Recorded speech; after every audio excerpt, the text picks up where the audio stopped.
Time now for sports on 104.7 The Cave. Here's Ned Reynolds. Mike, the intern, Ned Reynolds, trying not to die of heat exhaustion in the studio this morning. So, I personally haven't been spending too much time outside these last few days.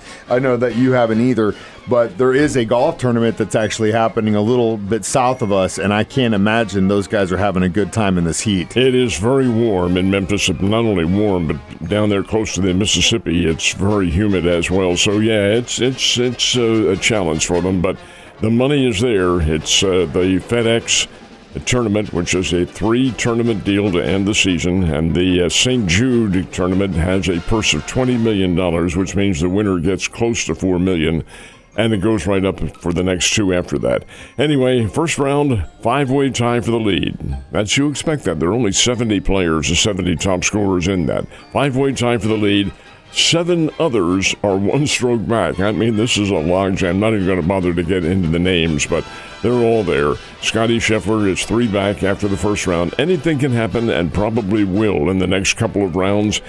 Today, Saturday, and Sunday. And then after Sunday's competition, the field is cut to 50. And next weekend is the second of the 3 tournaments, and it's at Belle Reve in St. Louis, and that is a major challenge. That's a great course. Give me a great course, but these guys got to get through the heat this weekend, man. It's not going to be easy, especially since that stuff's lasting through Sunday. Kind of a tough break for the Reds, man. They have a young pitcher on their team, and I say young, he's been around in the majors for a couple of years, a real hard thrower named Hunter Green. Well, Hunter Green had Tommy John surgery yesterday, and that puts him out until late next season. In other words, he's going to miss most of 2027, if in fact we even have a season in 2027. That still is very much in doubt. But regardless of that, Hunter Green will not be pitching. Hard thrower, but did have to undergo Tommy John surgery, and that hurts the Reds because they were in a challenge for the wild card or one of the wild card berths, and that's going to hurt them badly. Not going to be easy. Sitting here looking at the stands, and we'll talk about the Springfield Cardinals because the Royals are out of action, but at least in the AL Central, I'm hoping again now today the Royals might get into 50 wins if they can beat the Angels, but looking in their division, White Sox only lead by 2 games, and you got the Tigers, Twins back by 2, and then the Guardians back by 3, so that's going to be a tough race in that division, not too unlike the NL Central.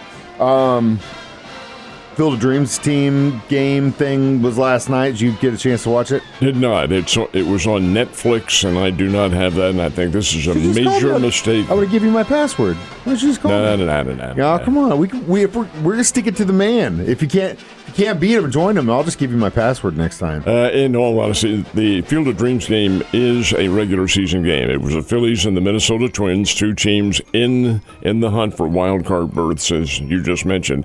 And Philadelphia wins it by a score of 7-1. Kyle Schwarber had 2 home runs. Now, that's a regular season game. Now, they got on the plane after the game, which was in Dyersville, Iowa. And I guess they probably went to Des Moines to fly out of there. But they may have bust because they go up to Minneapolis and continue the series tonight, Saturday and Sunday in Minneapolis. But Philadelphia gets that first one on the Field of Dreams game, 7-1. So we'll see what happens now as the weekend goes on. There are about 40 games remaining in the regular season, and lots can happen. Hey, instead of if you build it, they will come. If you want to watch it, I'll give you my password. And you know what else flew by? The offseason, because the preseason kicks off. Well, it kicks off tonight for some teams, and then it kicks off for our Kansas City Chiefs tomorrow afternoon. When it will only be 100 degrees. No, thank you, sir. Not going to deal with that. I know that it's one of those situations where you want to be overly cautious, but if you were to ask me, and I've been asked several times this week, do I think Patrick Mahomes is going to play Saturday? Personally, I think they're going to put him through a set of downs. What do you think? I don't think he'll play at all. I think they'll put him on the bench. I think, in fact, Mike, I'm going to make a prediction that he may not see any action at all in the preseason. You've got to understand knee injuries. Yeah, it's healing and all that. But is it strong enough to withstand any kind of punishment, any kind of hit? He hasn't taken a hit at all. And he knows that. The doctors know that. orthopedic surgeon here in town told me you have to be very careful with knee operations. They take a long time to heal, the tissue binding together. It may feel good, and you may get out there and run and plant and all that sort of thing, but until you take that first blow, that's going to be a major challenge, and he hasn't taken one. I think he won't see any action until the Denver Broncos game. You notice how I didn't say anything. I'm going to chop that. If he ends up playing on Saturday, I'm going to take that whole thing that you just said. I'm replaying it for you on Monday. God, what are you, a masochist? What the hell is this? But if he doesn't play, then you can just point at me and laugh for 30 seconds, 60 seconds. That's our gentleman's bet. I agree. I totally agree with what you're saying. There's no disagreement there. I just think that we'll see. I mean, if the trainers and the medical staff say do it, you never know. I think he wants to get that trust built back with everyone, and you can't do that unless you're on the field playing with them. So but there are 2 more preseason games, and Justin Fields is a very good QB, different, of course, but still very effective individual. And 2 preseason games, but still, I don't even think he'll play in them. Yeah. Well, you have to be very careful. I totally agree with that, and he's our future and has been. But also, too, on the other side of the coin, wanting to give Mahomes reps, you still want to give Fields reps, too. He's with a new team, and sure. As much action as he can get on the field, the better for him, too. All right. Like I said last time we spoke, Royals were off last night. Cardinals had a travel day as well, but the Springfield Cardinals did get to play. They did play and knocked off the Northwest Arkansas Naturals 10-3, and this is a very good game for Springfield. Number one, I think they're going to make the playoffs because they're playing well in the second half of the season. But number two, because Liam Doyle, who is one of the St. Louis Cardinals' top pitching prospects, he played for 3 colleges: Coastal Carolina, Ole Miss, and Tennessee is where he ended up. Anyway, Liam Doyle allowed 1 run and 2 hits through 6 innings of pitching last night and did strike out 6.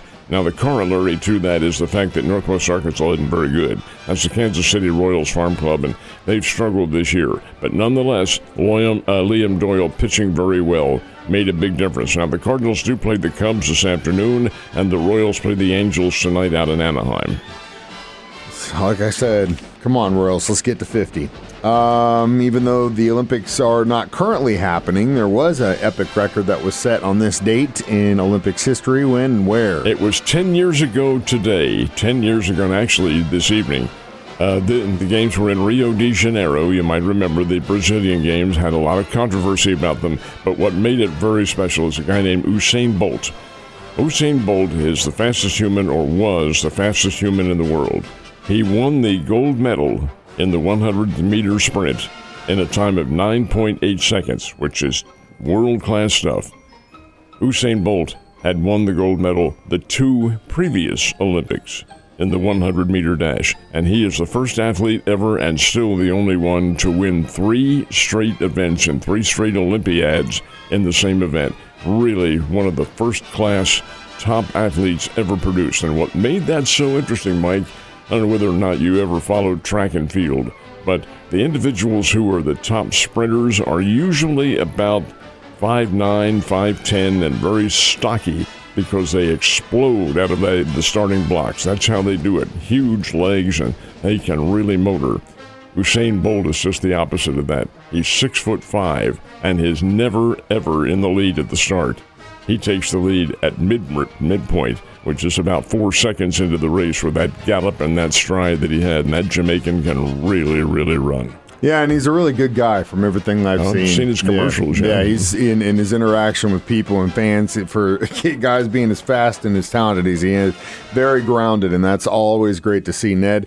You stay grounded this weekend, and I'll see you on Monday.